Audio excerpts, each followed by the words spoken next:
A German Shepherd that saved its owner from a vicious bear attack, a 17-year-old cat that alerted its owner to a house fire, and a police dog that was killed while subduing a robbery suspect are just 3 of 5 animals that were inducted into Purina Animal Hall of Fame in Toronto on Monday. German Shepherds Jake and Kira saved owner Lynn O'Connor from a bear attack near her cabin in Havelock, Ontario. Memory for everyone.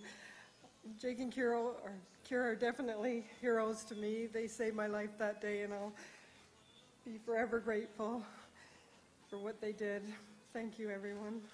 Cheryl Field of New Brunswick was saved after her 17-year-old cat, Meshki, uncharacteristically pounced on Field while she slept, waking her and alerting her to the fire that had broken out just outside her home. This is quite an honor, and to think that my 17-year-old cat had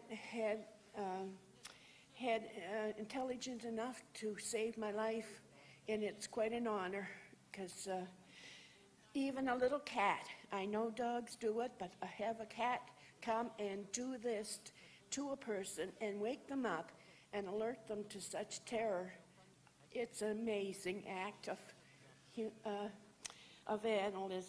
animalism, because it's quite a story, and I hope I never have to go through this again. Saskatchewan's Adam Shaw was in Toronto on Monday for the induction of his Husky Labrador mix, Rocky. It was in March of 2013 that both Adam and Rocky saved a young girl from drowning in the North Saskatchewan River. For the Toronto Sun, I'm Terry Davidson.